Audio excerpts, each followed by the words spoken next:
Buenas tardes, mi nombre es Cecilia Domínguez, yo soy médica del Servicio de Terapia Intensiva del Hospital Muñiz. El tema del que me toca hablar es endocarditis infecciosa de la comunidad y posquirúrgica. La endocarditis infecciosa se define como infección de la superficie endocárdica del corazón. Lo que usualmente se contamina es la superficie valvular.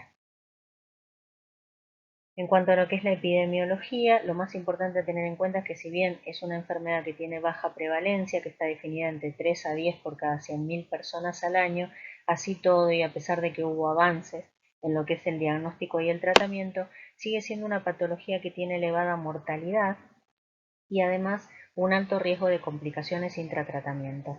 La mortalidad hospitalaria está definida alrededor del 20% y a 5 años aumenta al 40%. Y más del 50% de los casos presentan complicaciones intratratamiento antibiótico efectivo y con diagnóstico confirmado. Hubo un cambio en lo que es la edad de presentación y el factor predisponente con respecto a lo que es la edad de presentación. Actualmente el 50% se presentan adultos mayores de 50 años. Y con respecto a lo que son los factores predisponentes, antiguamente el principal factor predisponente era la cardiopatía reumática. Esto actualmente está en descenso y como hubo aumento de lo que es la expectativa de vida y los procedimientos invasivos, es que hay un aumento de la enfermedad degenerativa como causa predisponente, la enfermedad valvular degenerativa, y un aumento de lo que es la incidencia de la endocarditis nosocomial y la asociada a cuidados de la salud. Acá en Argentina nosotros contamos con el estudio de EIRA-3, que es endocarditis infecciosa en la República Argentina, y la mortalidad para nosotros está definida alrededor de un 23.5%. Entre los factores predisponentes para desarrollar endocarditis infecciosa, los más importantes son los tres primeros, es decir, la aportación de una prótesis valvular, que es el más importante, se da en un 13 a un 21%, los dispositivos intracardíacos como ser el marcapasos 13%, el antecedente de haber tenido una endocarditis infecciosa está en tercer lugar y se presenta en un 6 a un 7% de los casos, y le siguen en orden de frecuencia lo que son las lesiones valvulares degenerativas, la cardiopatía congénita cianótica no reparada, la cardiopatía reumática sigue siendo un factor predisponente, el prolapso de válvula mitral, la aorta bicúspide, y ciertas poblaciones tienen mayor riesgo de desarrollar endocarditis infecciosa, que son los pacientes que se encuentran en hemodiálisis, los HIV, los diabéticos y los adictos a drogas endovenosas. Así todo, hay un 50% de los casos donde no se reconoce una enfermedad valvular precedente para desarrollar la endocarditis infecciosa. En cuanto a lo que es la epidemiología en la República Argentina, tiene una distribución trimodal, lo que es la forma de presentación, y se dan 3 picos por edad. Uno es a los 25 años de edad, que es el que se da en los adictos a drogas endovenosas, donde lo que desarrollan es endocarditis aguda, como vamos a ver ahora. El segundo pico es a los 45 años de edad, donde el principal germen involucrado es el estreptococo de tipo viridans y da una endocarditis subaguda. Y el tercer pico es en adultos mayores de 65 años, donde la principal causa predisponente es la valvulopatía degenerativa y donde vemos también mayor incidencia de lo que es endocarditis nosocomial. En el cuadro de la derecha lo que se puede ver es la incidencia con respecto a lo que son los factores predisponentes. El estudio de la endocarditis infecciosa en la República Argentina se inició en el año 1992, la primera publicación, se actualizaron los datos en el EIRA-2 en el año 2002 y en el EIRA-3 los datos son desde el año 2013 hasta el año 2016, actualmente se encuentran publicados, es sobre una población más de 500 pacientes y sobre 48 centros de la República Argentina. Y como pueden ver acá, la incidencia está en aumento de lo que son las prótesis valvulares y la valvulopatía degenerativa, y hay un descenso de lo que es la valvulopatía reumática. Pero la principal incidencia se da en la ausencia de cardiopatía previa, que actualmente está por arriba del 50%. Con respecto a lo que es la válvula afectada, la principal afección se da en la válvula mitral y aórtica. Mitral se afecta en un 28 a 45% y es más frecuente en mujeres con una incidencia de 2 a 1. La aórtica le sigue en orden de frecuencia y se presenta en un 5 a un 36%. Es mayor en la presentación de la endocarditis aguda, como vamos a ver ahora, y en varones con una incidencia de 4 a 1. Mitroaórtica se presenta entre un 0 y un 35%, la tricúspide es mucho más baja, 6%, acá es la principal válvula que está involucrada en los adictos a drogas endovenosas. La pulmonar se afecta con una incidencia muy baja, menor del 1%, y ambos lados está entre un 0 y un 4%, que también lo vemos involucrado en los pacientes adictos. Existen varias formas de clasificación de la endocarditis infecciosa, la mayoría de ellas engloban lo que es el tipo de válvula que afecta y la forma de presentación. Esta un poco resume lo que son toda la clasificación de la endocarditis infecciosa. La podemos dividir entonces en endocarditis de válvula nativa y de válvula protésica, y de acuerdo a lo que es la forma de presentación, en la endocarditis de los adictos a drogas endovenosas, la endocarditis nosocomial, la producida por gérmenes inusuales, que normalmente suele dar hemocultivos negativos, y la asociada a marcapasos definitivos. La endocarditis de válvula nativa más frecuentemente afecta lo que es el lado izquierdo en el 84% de los casos, el derecho 16%, y la podemos dividir en aguda, que es cuando se presenta dentro del primer mes, o subaguda, cuando se presenta posteriormente. En alguna bibliografía van a encontrar una clasificación en crónica también, que en la práctica no se utiliza. Lo principal es dividir en endocarditis aguda y subaguda.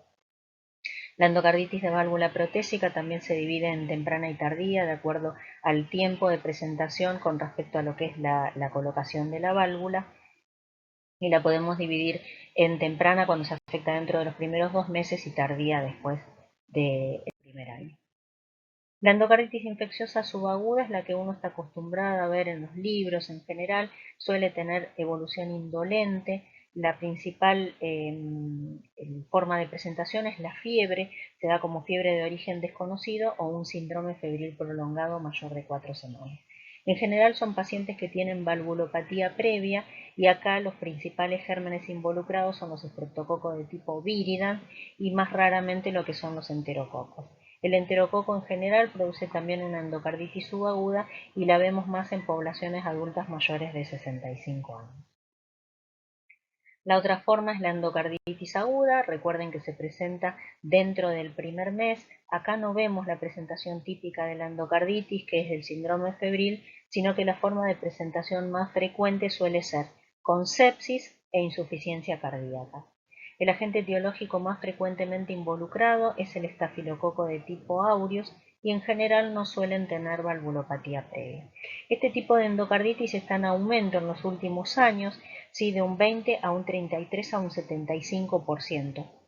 Es lo que ha aumentado la endocarditis de tipo aguda.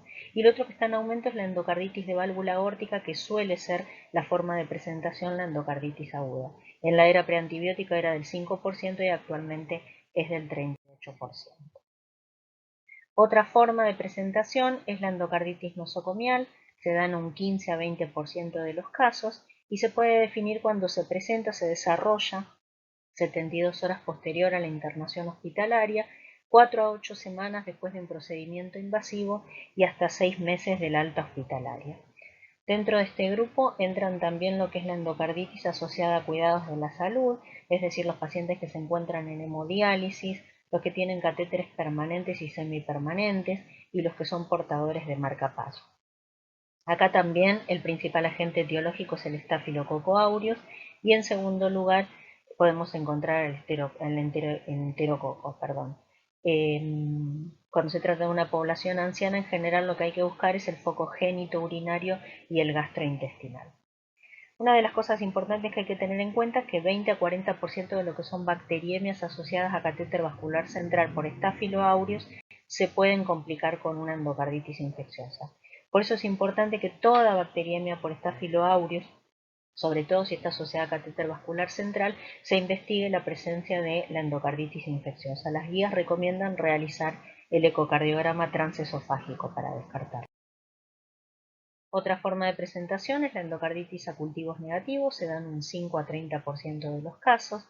Lo principal que hay que descartar cuando uno tiene alta sospecha o tiene la imagen y ya sabemos que es una endocarditis infecciosa y los cultivos son negativos, es que el paciente no venga con tratamiento antibiótico previo. Recuerden que estos pacientes suelen tener fiebre y a veces se está tratando un foco incorrecto. Así que es la principal causa que hay que descartar.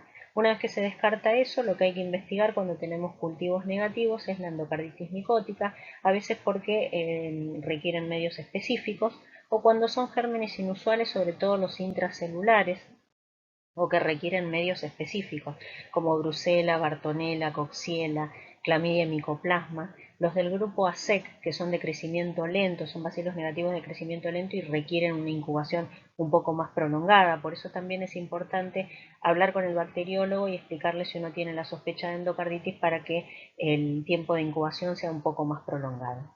También tenemos cultivos negativos cuando hay endocarditis mural, la derecha subaguda y cuando está asociada a insuficiencia renal. Actualmente existen técnicas microbiológicas que son más especializadas para lo que es detección de este tipo de endocarditis. Básicamente son las técnicas serológicas y las PCR. En ese caso detectan el 60% de los patógenos. Como ser en este cuadro que vemos acá, hay algunos que tienen medios específicos, como ser medios específicos de cultivo, Brucella, Bartonella y Legionella. Para la mayoría de ellos se puede utilizar serologías y si el paciente requiere tratamiento quirúrgico se puede utilizar inmunostología y la PCR del material quirúrgico. Esto es importante, no está disponible en la mayoría de los lugares, pero es un escalón al que hay que arribar cuando uno tiene una endocarditis a cultivo negativo, sobre todo porque hay que hacer el tratamiento específico para estos gérmenes. Otra forma de presentación es la endocarditis en adictos a drogas endovenosas. Se da en un 2 a un 5% de los casos. En general son pacientes jóvenes. La frecuencia de valvulopatía previa es variante, es entre el 6 y 40%, y una de las características que tiene es que la principal válvula afectada suele ser la tricúspide. Se da en un 30 a 70% de los casos. A veces afecta el lado izquierdo o en un 10% de los casos de los dos lados, pero la tricúspide es la principal válvula afectada cuando hay adictos a drogas endovenosas. Acá también uno de los gérmenes que hay que tener en cuenta principalmente es el estafilococo aureus, que es el más frecuente, 65% de los casos, pero también hay que pensar en la pseudomonas, la cándida o en las infecciones mixtas. Cuando el paciente es HIV positivo, sobre todo si tiene menos de 200 CD4, el riesgo aumenta por 4 de desarrollar endocarditis con respecto a lo que es el paciente. La característica que tiene la endocarditis de válvula tricuspidia de los adictos a drogas endovenosas es que en el 75% de los casos produce embolias pulmonares. Y esto me va a dar infiltrados múltiples de tipo parcheado, con tendencia a la cavitación, a veces me puede dar empiema. En general, una de las características que tiene es que no tiene soplo audible, ¿sí? Y es raro que desarrolle insuficiencia cardíaca. Y otra de las características que tiene es que tiene una recurrencia elevada que está entre el 20 y 40% a 2 años. En cuanto a lo que es el diagnóstico de endocarditis infecciosa, se basa en tres pilares fundamentales. Uno es la clínica, el segundo es la microbiología y el tercero es el método por imagen, que en este caso es el ecocardiograma.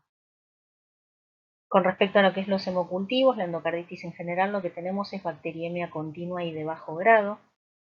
Está recomendado realizar 3 tomas de hemocultivos cuando uno sospecha endocarditis, pero lo que hay que tener en cuenta es que 2 frascos de hemocultivos detectan bacteriemia en el 90% de los casos. Y el intervalo para lo que es la toma, siempre obviamente estamos hablando de la técnica que corresponde y de sitios distintos de punción, es para la endocarditis subaguda entre 1 a 2 horas por toma y toma. Esto se puede hacer si es endocarditis subaguda. Si es una endocarditis aguda que el paciente está con sepsis o con insuficiencia cardíaca, donde se impone iniciar el tratamiento antimicrobiano, no se puede esperar 1 a 2 horas para tomar los hemocultivos y después iniciar el tratamiento antibiótico. Así que ahí se puede realizar la toma con 15 minutos de diferencia. Y si el paciente está recibiendo tratamiento antimicrobiano previo, lo ideal es suspender el tratamiento antibiótico y realizar la toma 24 a 48 horas posteriores. En cuanto a lo que son las manifestaciones clínicas en la endocarditis infecciosa, el paciente se puede presentar con fiebre, que es el signo más frecuente, y un soplo nuevo o cambiante. Esa es una de las formas de presentación. O directamente con los fenómenos embólicos, el accidente cerebrovascular, las embolias pulmonares. El paciente puede entrar como una neumonía grave con infiltrados parcheados o embolias en el vaso. Los fenómenos inmunológicos, que son los que se ven asociados en la endocarditis subaguda, es decir, los nódulos de Osler, como vemos en las fotos de la izquierda, que son esos nódulos dolorosos en los pulpejos de los dedos, hemorragias en astillas, subunguales, petequias, hemorragias subconjuntivales, las manchas de Janeway, que son estas manchas rojo-vinosas en palmas y plantas que no son dolorosas y que son típicas de endocarditis, las manchas de Roth en el fondo de ojo y la glomerulonefritis. Todo esto obedece a fenómenos de tipo inmunológico, es por depósitos de antígeno anticuerpo, por lo tanto si uno realiza toma de material de ese tipo de lesiones no vamos a encontrar bacterias, pero se puede presentar en el caso de una endocarditis subaguda como la forma de presentación clínica. La otra es que se presente directamente con las complicaciones de la endocarditis infecciosa, esto es la insuficiencia cardíaca, la hemorragia subaracnoidea o el accidente cerebrovascular isquémico o la presencia de abscesos. Todo esto pueden ser las manifestaciones clínicas de inicio para el diagnóstico de lo que es una endocarditis infecciosa. Cuando uno mira lo que es la frecuencia de estas manifestaciones clínicas, la más frecuente es la fiebre, que se da en un 86 a 96% de los casos. El soplo nuevo llega casi al 50%, 48% en general se ve asociado, y el resto de las manifestaciones tienen una frecuencia que está alrededor del 20%. La mayoría de ellas son las complicaciones, es decir, el stroke, la embolia, la insuficiencia cardíaca y los abscesos intracardíacos. Y los signos que uno está acostumbrado a leer en la bibliografía, que son estos fenómenos inmunológicos, los nódulos de Osler, las lesiones de Janeway y las manchas de Roth, en general son muy raros de ver, tardíos y se ven asociados principalmente en lo que es la endocarditis. Y el tercer escalón es el método por imagen, que en este caso es el ecocardiograma. El ecocardiograma está disponible en la mayoría de los centros, pero lo que hay que saber es que tiene una sensibilidad que llega al 70% el transtorácico para la detección de endocarditis cuando hablamos de válvula nativa, y en el caso de la válvula protésica es menor y llega al 50%. Lo que aumenta la sensibilidad es el ecocardiograma transesofágico, está cada vez más disponible en la mayoría de los centros. Esto aumenta la sensibilidad para lo que es endocarditis de válvula nativa al 96% y la mejora muchísimo para lo que son el marcapaso, la endocarditis de válvula protésica. En el caso de la válvula protésica llega al 92% la sensibilidad. El ecocardiograma transesofágico está indicado cuando tenemos un ecocardiograma transtorácico y hay alta sospecha clínica de endocarditis, y básicamente para lo que es detectar complicaciones locales cuando tenemos un ecocardiograma transtorácico que es positivo, como ser el absceso del anillo, y cuando tenemos endocarditis de válvula protésica y cuando hay marcapasos definitivos. Es importante también saber que si la sospecha clínica persiste a pesar de tener un ecocardiograma transesofágico negativo, hay que repetirlo a los 5 o 7 días. El ecocardiograma está indicado para hacer diagnóstico al principio de lo que es la endocarditis bacteriana, intratratamiento para ver lo que es el monitoreo, es decir, que vaya mejorando con respecto al tratamiento y que no aparezcan complicaciones locales, y al finalizar el tratamiento básicamente para ver lo que es secuelas de tipo funcional. Si el paciente tiene indicación quirúrgica, también está indicado realizar un ecocardiograma transesofágico prequirúrgico. En cuanto a lo que es la microbiología, esto que vemos acá es la microbiología publicada por el EIRA 3, pero es muy similar a la que se publica a nivel internacional. El germen más frecuentemente involucrado son las especies de estafilococos, sobre todo lo que es el estafilococo aureus, y más en la endocarditis de válvula nativa. Le siguen en frecuencia las especies de streptococcus, sobre todo lo que es streptococo de tipo viridans, y en tercer lugar lo que son las especies de enterococo. El resto de los gérmenes tienen una frecuencia menor, como en el resto de la bibliografía a nivel internacional. En base a lo que son la clínica, la microbiología y el ecocardiograma, es que se establecen los criterios modificados de Duke para lo que es el diagnóstico de endocarditis infecciosa. Establece en base a esto lo que son criterios mayores y criterios menores. Los vamos a mencionar rápidamente porque son conocidos por todos. En cuanto a lo que son los criterios microbiológicos, es que haya un microorganismo típico en hemocultivos tomados en distintos momentos, es decir, un víridas, grupo ASEC, estafilococo aureus, o que haya microorganismos persistentemente positivos en hemocultivos seguidos, o que haya una nueva regurgitación valvular, es decir, un soplo o un ecocardiograma positivo. Esos serían los criterios mayores. Y los criterios menores, cuando hay fiebre, fenómenos vasculares, inmunológicos o ciertos hallazgos microbiológicos. En base a esto es que se establece entonces la endocarditis definitiva, posible o rechazada.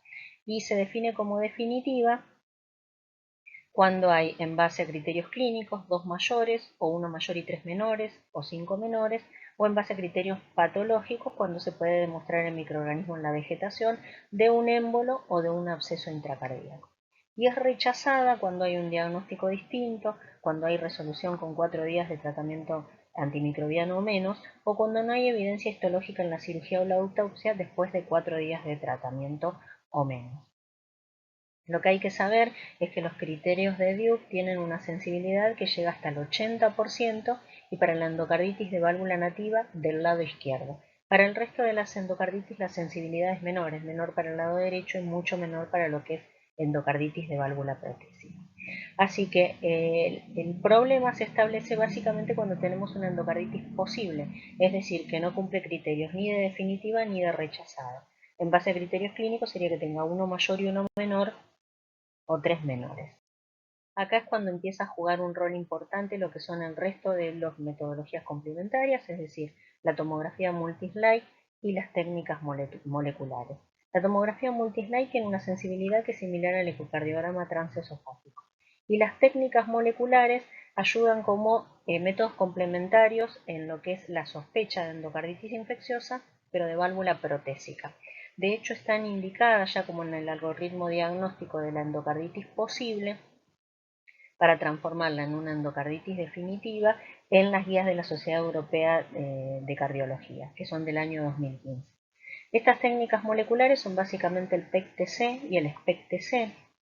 El SPEC-TC lo que tiene es que necesita un proceso mucho más largo porque hay necesidad de manipular la sangre para la preparación radiofarmacéutica. Y es importante conocer que en el caso del PEC-TC tiene falsos positivos, que son los trombos activos, las placas arterioscleróticas blandas, las vasculitis, las metástasis cardíacas, reacción de cuerpo extraño y la más importante, la inflamación postquirúrgica. Recuerden que estamos hablando de una endocarditis de válvula protésica.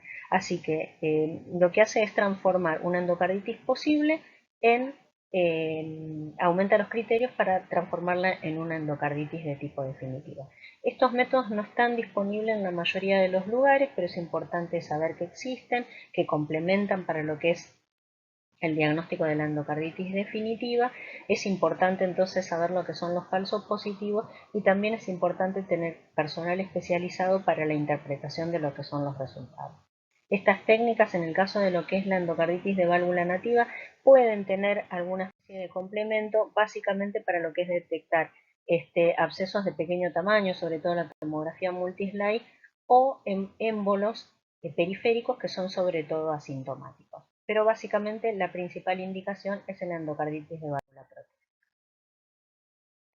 Con respecto a lo que es el tratamiento antimicrobiano, en el caso de la endocarditis infecciosa es importante que se utilicen antibióticos bactericidas en dosis altas, que sea intervalo interdosis adecuado, que se utilice por vía parenteral. Existen en todas las guías una indicación de tratamiento por vía oral desde el inicio, pero son casos muy específicos de germen poco virulento, de vegetaciones de pequeño tamaño, con poco riesgo de complicaciones y donde uno al paciente lo puede controlar de cerca. Existe y está indicado, pero para la mayoría se prefiere la vía parenteral. La duración del tratamiento es prolongada, 4 a 6 semanas, y en el caso de que exista sinergia, combinar los distintos.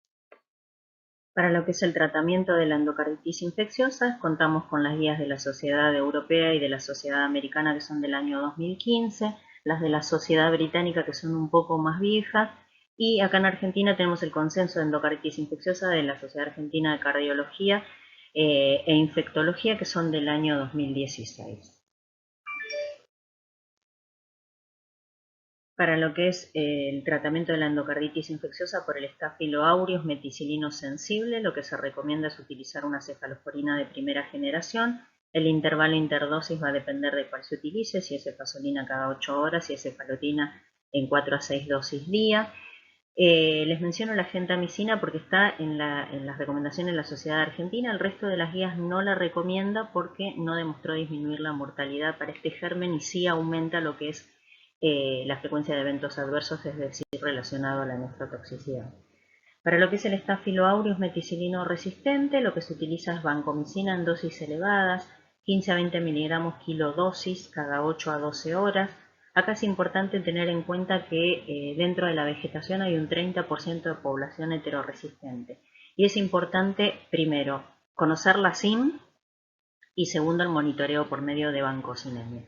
Si no se recomienda utilizar cuando la SIM es mayor de 1.5 porque tiene mayor riesgo de fracaso, ¿sí? En este caso lo que podemos utilizar es daptomicina en dosis de 8 a 10 miligramos kilo día cuando es endocarditis del lado izquierdo y 6 miligramos kilo día para la endocarditis del lado derecho.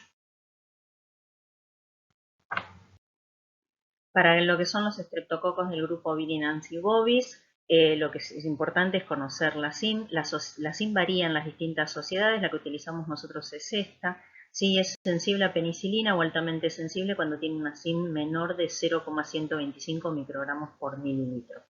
En este caso lo que se puede utilizar es penicilina o ampicilina o ceftriaxona, cualquiera de los tres por 4 semanas. Y en este caso existe la opción de hacer un tratamiento más acortado, es decir, utilizar estos antibióticos que dijimos recién, pero combinado con gentamicina en un periodo total de 2 semanas. Tienen que ser pacientes jóvenes, con bajo riesgo de nefrotoxicidad o sin antecedentes y con buena respuesta al tratamiento. Para lo que son los pacientes alérgicos, si es alergia menor a penicilina, se puede utilizar directamente ceftriaxona, y para lo que es alergia mayor, directamente vancomicina en dosis de 15 a 20 miligramos por kilo.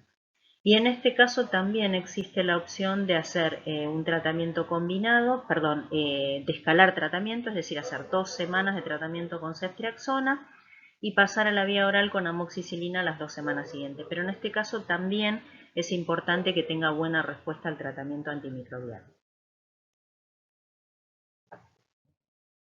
En el caso de que tenga una SIM intermedia, entre 0,125 y 0,5 microgramos por mililitro, se utilizan penicilina, ampicilina o ceftriaxona, la penicilina en dosis más alta, 24 millones de unidades, asociada a gentamicina por 2 semanas. Y si la SIM es alta, mayor de 0,5, penicilina altas dosis y gentamicina, pero toda la duración del tratamiento, es decir, 4 a 6 semanas. En el caso del neumococo es importante saber lo que es también la SIM de la penicilina. Si es baja, menor de 2 microgramos por mililitro, se puede utilizar penicilina o ceftriaxona. Y si tiene una resistencia intermedia, vancomicina más gentamicina o imipenem. Para el caso del enterococo es importante tener en cuenta varias cosas. Primero, que la mayoría de las endocarditis son producidos por Enterococcus fecalis, ¿sí? Y menos frecuentemente por el Faecium, que en general tiene mayor patrón de resistencia.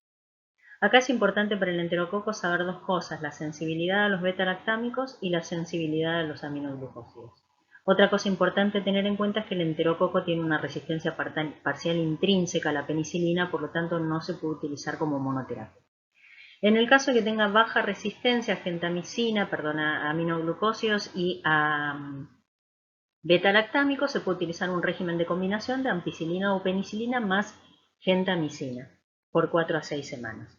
En el caso de que sea sensible a beta-lactámicos pero con alta resistencia a aminoglucósidos, una de las opciones es utilizar un régimen de combinación de ampicilina más ceftriaxona. El enterococo es resistente a la ceftriaxona. La utilidad que tiene en esta combinación es que lo que hace la ceftriaxona es inhibir las proteínas de unión a penicilina y de esta forma permite que actúe mejor la ampicilina.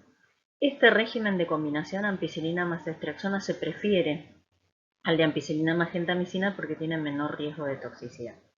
En el caso de que sea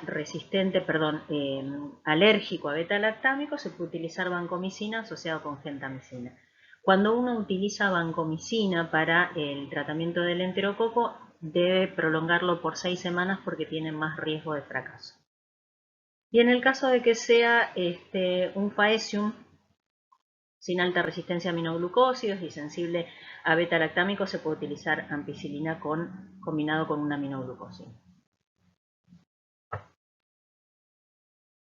Para el caso del Faecium, si es enterococo banco R con baja resistencia a aminoglucósidos, se puede utilizar una combinación de daptomicina más aminoglucósido. Y si tiene además alta resistencia a aminoglucósido, las opciones a utilizar es daptomicina con otro agente activo que hay que probarlo, que puede ser tigeciclina, doxiciclina más rifampicina, fluoroquinolonas, ¿sí? También se puede utilizar linezolid, pero cuando uno utiliza linezolid para el tratamiento de la endocarditis infecciosa por un FAES y un banco R, en general tienen mayor tasa de fracaso. Así que el régimen de elección sería daptomicina con otro agente activo. Para el grupo ASEC, estos son bacilos negativos, recuerden, de crecimiento lento, hay que pedir en general que incuben más tiempo, son Haemophilus, Aggregatibacter, Cardiobacterium, Eikenella y Klebsiella. En general se consideran resistentes a ampicilinas y sensibles a cefalosporinas de tercera generación. Así que para esto el tratamiento de elección es ceftriaxona en dosis de 2 gramos día. Se puede utilizar la ampicilina, pero tiene que estar probada la sensibilidad, es decir, tienen que ser sensibles y en ese caso se utiliza combinado con gentamicina. Y en el caso de que sean pacientes alérgicos, una de las opciones es utilizar quinolona, ciprofloxacina, 400 miligramos cada 8 a 12 horas.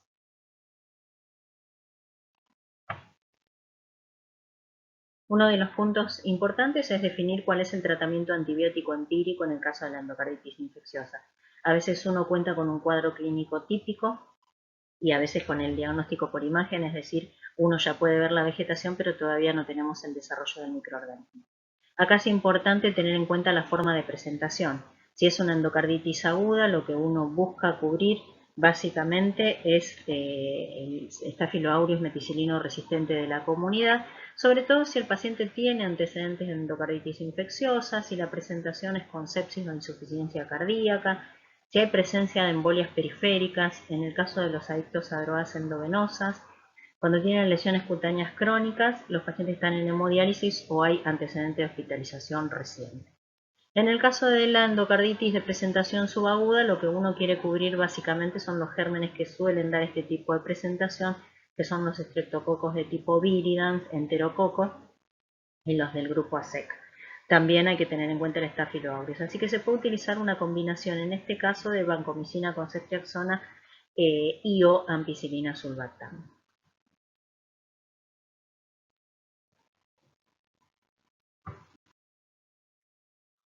Otro de los puntos importantes es las complicaciones que presenta. Recuerden que se dan en un 50% de los casos intratratamiento. Estas complicaciones son cardiológicas, básicamente la insuficiencia cardíaca y el absceso del anillo.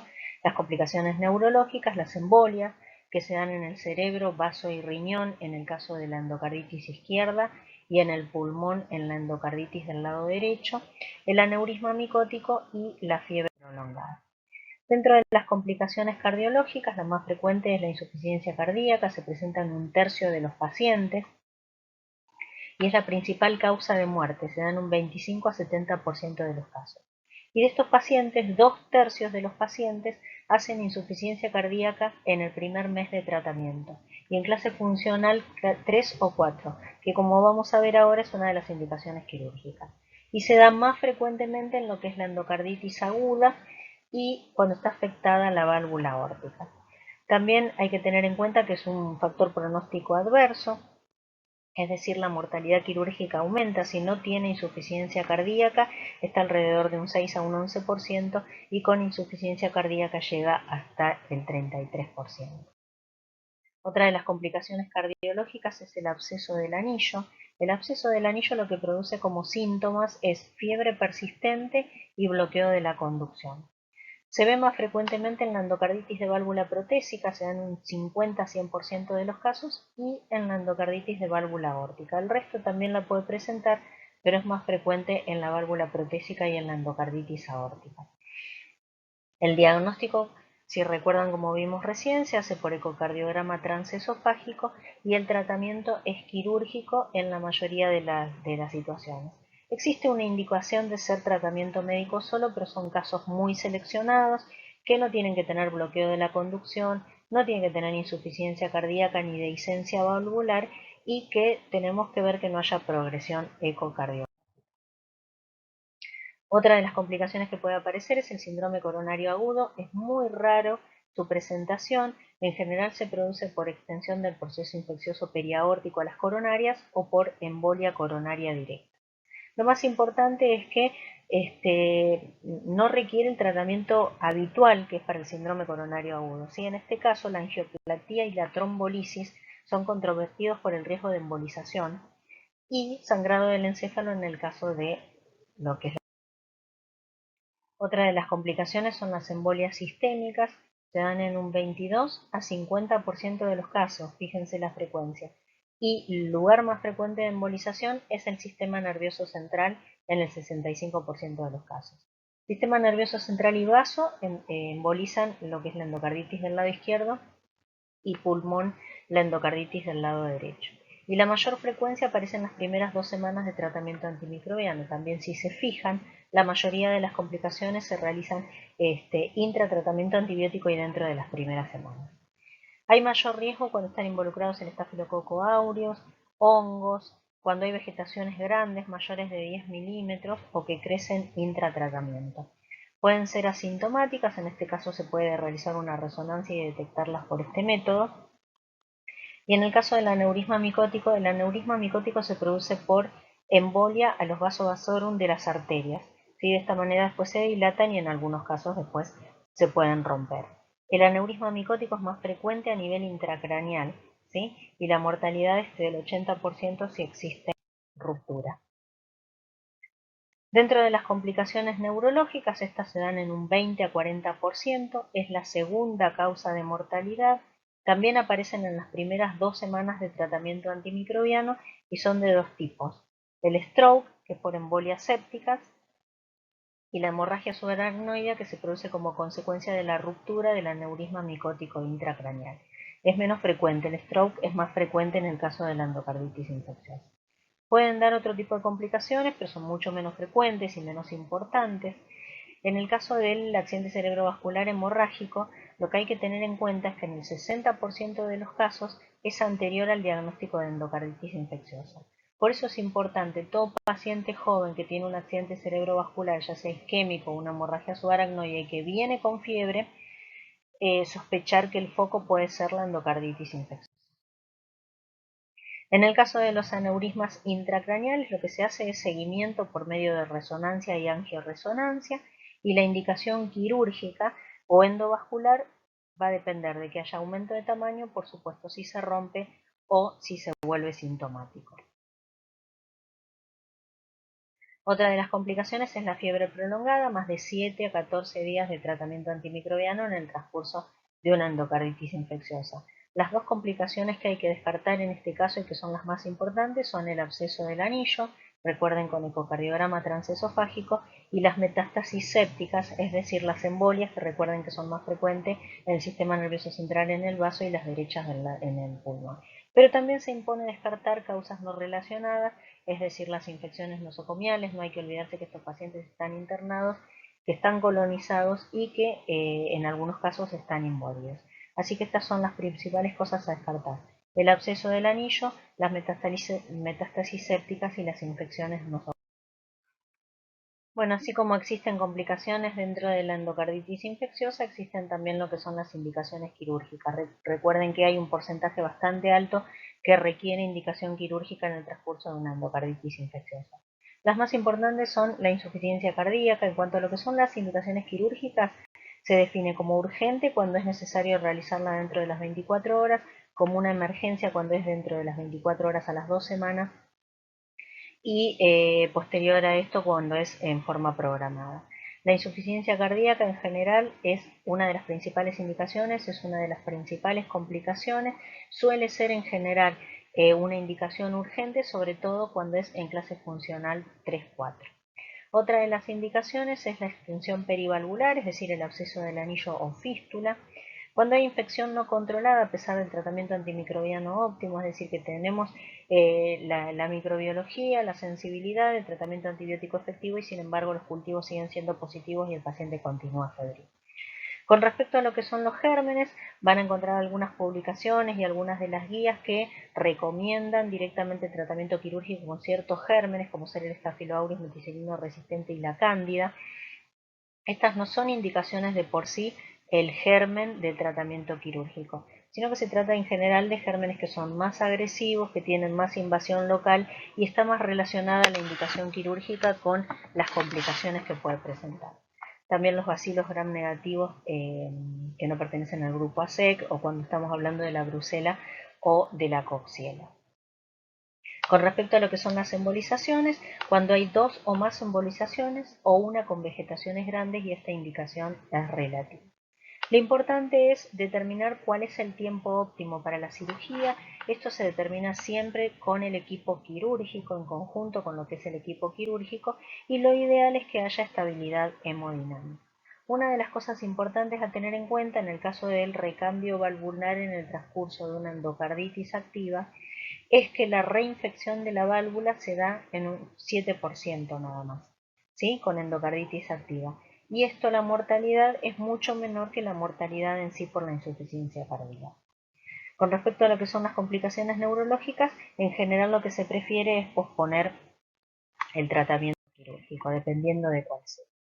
Básicamente, si es una embolia cerebral silente o un accidente isquémico transitorio, es decir, si el paciente tiene una indicación de recambio valvular y además tiene una complicación neurológica, si esta complicación neurológica es una embolia cerebral silente o un accidente isquémico transitorio, lo que se debe priorizar es el recambio de la válvula, es decir, continuar con la indicación del recambio valvular.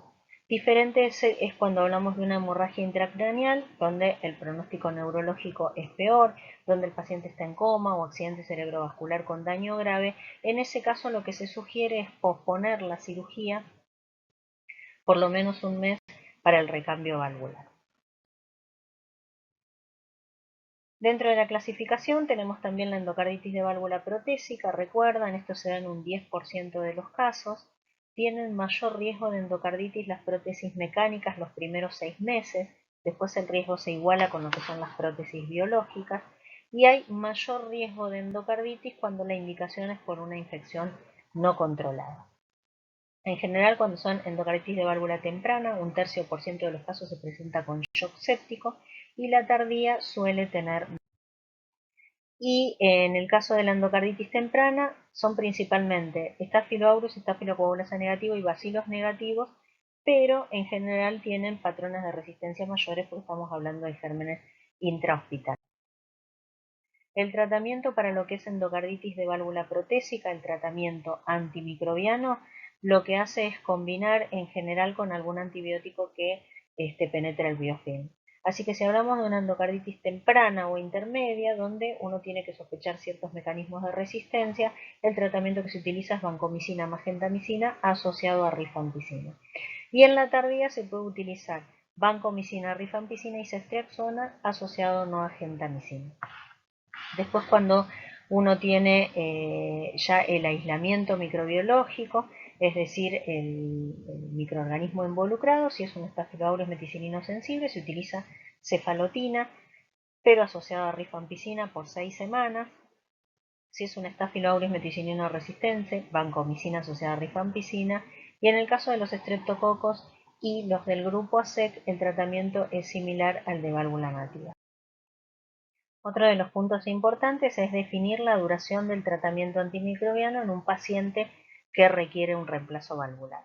En ese caso lo que hay que ver son los cultivos intraoperatorios y la anatomía patológica, es decir, si hay evidencia de microorganismos. En el caso de la endocarditis de válvula nativa, si los cultivos intraoperatorios son negativos y la anatomía patológica no evidencia microorganismos, se toma como día cero para contar el total del tratamiento antimicrobiano el primer hemocultivo control negativo prequirúrgico. Si los cultivos intraoperatorios son positivos o la anatomía patológica evidencia microorganismos, en ese caso se cuenta como día cero el día de la cirugía de reemplazo valvular. En el caso de la endocarditis de válvula protésica, el día cero de inicio de tratamiento es el día del recambio valvular y se cuenta desde ahí 6 semanas total de tratamiento antimicrobiano. La endocarditis de válvula protésica también puede tener y requerir tratamiento quirúrgico. Básicamente las principales son la disfunción valvular y las prótesis inestables con extensión perivalvular. También es la infección no controlada a pesar del tratamiento antimicrobiano efectivo, y también está relacionado con las vegetaciones de gran tamaño, al igual que la endocarditis de válvula nativa, es una indicación relativa. Otro de los puntos importantes es el monitoreo del tratamiento antimicrobiano durante el transcurso de la endocarditis infecciosa. Esto se hace por medio de la clínica. El paciente obviamente tiene que mejorar lo que es sobre todo la fiebre, el laboratorio, los reactantes de fase aguda, la eritrosedimentación y la proteína C reactiva tienen que mejorar y los parámetros del hemograma. Se hacen hemocultivos intratratamiento a las 48-72 horas y deben repetirse cada 48 horas hasta que negativizan. Recuerden que si los hemocultivos no negativizan, el tratamiento antimicrobiano es el que corresponde, es una indicación quirúrgica. El poder bactericida del suero, el poder inhibitorio del suero y la velocidad bactericida del suero actualmente están en desuso. Si es un Staphylo aureus meticilino resistente, recuerden que el monitoreo se hace por medio de vancocinemia. Y lo otro que hay que controlar es con ecocardiograma, intratratamiento, ¿sí? Para ver que no aparezcan complicaciones y al final del tratamiento para ver sobre todo lo que son las secuelas de función. En el caso de lo que son las complicaciones del sistema nervioso central, se hace con resonancia magnética nuclear, pueden revelar anormalidades hasta en el 80% de los casos, 50% de las embolias se pueden ver incluso si son asintomáticas, y en el caso de que sean aneurismas micóticos está indicado realizar angioresonancia. Otra dentro de la clasificación que habíamos visto al principio son las infecciones asociadas a marcapasos definitivos, ¿sí? Las infecciones asociadas a marcapaso definitivo pueden dar los cables epicárdicos o los cables endocárdicos. Entre los factores de riesgo, los más importantes son la presencia de comorbilidades, la anticoagulación, el hematoma y el tiempo quirúrgico. Los gérmenes más frecuentemente involucrados acá son los cocos positivos, básicamente en las infecciones tempranas el Staphylo aureus y en las tardías el Staphylo coagulasa negativo, como pueden ver en el gráfico de la derecha. En general los bacilos negativos son raros. La clínica que suele dar da fiebre, signos locales como ser inflamación, el absceso del bolsillo, la erosión en el sitio de implantación. El absceso del bolsillo suele ser una manifestación temprana y la erosión del sitio de implantación una manifestación tardía. En las infecciones tempranas en general solemos tener mayor compromiso local y sistémico y las tardías son más insidiosas y en general la forma de presentación suele ser la fiebre intermitente. La endocarditis infecciosa en el contexto de una infección del marcapasos es una complicación que es rara pero tiene elevada mortalidad y en general puede dar endocarditis del lado derecho y embolias sépticas pulmonares.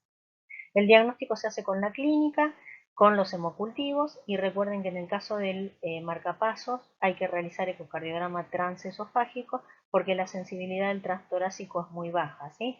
96% para el transesofágico y 22% para el transtorácico.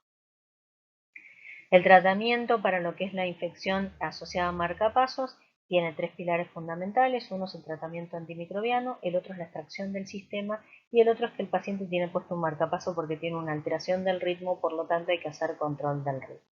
Con respecto a lo que es el tratamiento antimicrobiano, tiene que ser el tratamiento antimicrobiano empírico contra el Staphylo aureus meticilino resistente, básicamente, y está indicado cubrir los bacilos negativos en el caso de lo que son infecciones graves. Se debe realizar la extracción de todo el sistema, es decir, generador y cables, aunque sea infección sola y aislada del reservorio, y la vía por la que se extrae puede ser percutánea o quirúrgica. La vía quirúrgica se prefiere cuando hay extracción dificultosa, cuando es incompleta o cuando hay vegetaciones grandes, más de 20 milímetros, por el riesgo de la embolización. Y lo otro que se impone es el control del ritmo. Una de las cosas principales es reevaluar la necesidad de la recolocación del marcapaso. Y las opciones son el marcapasos transitorio y el epicárdico. En este caso, un punto importante es definir cuándo se reimplanta nuevamente el marcapaso. Uno de los puntos importantes es considerar la necesidad del reimplante. Hay un 13 a 50% de los casos en el que no lo requieren. ¿Sí? Y en el caso de que se tenga que reimplantar, lo que se hace es controlar con hemocultivos negativos. Hemocultivos negativos, 72 horas, si no tiene endocarditis, se puede reimplantar. Y cuando hay endocarditis, debe tener 14 días de tratamiento antimicrobiano y hemocultivos negativos para realizar el reimplante. Y el último punto dentro de este tema es la profilaxis de la endocarditis infecciosa. Antiguamente la profilaxis era muy extendida, tenía muchas indicaciones, estaban relacionadas con pacientes con todo tipo de antecedentes cardiológicos. A partir del año 2008, sobre todo lo que son las guías americanas, decidieron suspender lo que es la profilaxis de la endocarditis infecciosa. Y lo que se vio con esto es que había aumentado de nuevo el riesgo de endocarditis. A partir de acá, lo que se hizo fue definir una población menor, es decir, básicamente los pacientes que tienen alto o moderado riesgo de producir endocarditis, y lo otro es definir cuál es el procedimiento que determina la bacteriemia, para determinar cuáles son los pacientes que requieren profilaxis para la endocarditis infecciosa. Los pacientes que tienen alto riesgo, donde la profilaxis sí está recomendada, son los que tienen válvula protésica, endocarditis infecciosa previa, una endocarditis en curso o cuando hay cardiopatía congénita cianótica no reparada. Esos pacientes requieren profilaxis para lo que son los procedimientos. Y los que tienen riesgo moderado, es decir, en estos también está recomendada la profilaxis, son los que tienen cardiopatía congénita, pero no con riesgo alto, la valvulopatía adquirida, es decir, la valvulopatía reumática, el prolapso de válvula mitral con insuficiencia valvular. El resto no tienen indicaciones de profilaxis para la endocarditis infecciosa. Y lo otro es definir cuál es el procedimiento que genera bacteriemia y que requiere en estos pacientes de alto riesgo hacer la profilaxis de la endocarditis infecciosa. Son básicamente los odontológicos, todos los que tienen potencial riesgo de sangrado. Los gastrointestinales, básicamente la escleroterapia de varices, la dilatación esofágica, la colangiopancreatografía retrógrada endoscópica, cirugía biliar intestinal, genitourinaria, la cirugía prostática, dilatación uretral, el aborto, y dentro de los respiratorios la amigdalectomía, adenoidectomía y las cirugías que involucran la. Y si se fijan, hay un montón de procedimientos donde uno pensaría que requieren profilaxis en el caso de la endocarditis y que ya no se recomienda, como ser la endoscopía con o sin biopsia, el parto vaginal, la histerectomía vaginal, la endoscopía con o sin biopsia a nivel respiratorio, el cateterismo cardíaco o la incisión de la piel que está preparada para la cirugía. ¿Y cuál es la profilaxis que vamos a utilizar? ¿Con qué antibióticos? Básicamente lo que se utilizan son beta-lactámicos, amoxicilina si la vía oral está disponible o ampicilina si no está disponible la vía oral. Se administran 2 gramos, en el caso de que se pueda dar por vía oral es 1 hora preprocedimiento, y si se da por vía enteral 30 minutos antes, y para los que son alérgicos se puede utilizar clindamicina como tratamiento, como profilaxis en el caso de que el paciente lo requiera de acuerdo son las indicaciones. Bueno, como conclusión es lo que hay que saber que la endocarditis infecciosa requiere alto índice de sospecha para lo que es el diagnóstico, que continúa teniendo elevada mortalidad y complicaciones intratratamiento. Dentro de los factores de mal pronóstico están básicamente lo que son las complicaciones, que son muy frecuentes, es decir, la insuficiencia cardíaca, los eventos neurológicos, la insuficiencia renal o el antecedente de tener HIV. Y también es importante que hay que saber que tiene un índice alto de recaída que se da en general en los primeros 2 meses de terminado el tratamiento. Para el caso del estreptococo 2%, enterococos de 8 a 20%. Bueno, muchas gracias. Les dejo mi mail por si tienen alguna duda y nos vemos entonces en el momento en el día que esté disponible para realizar las consultas.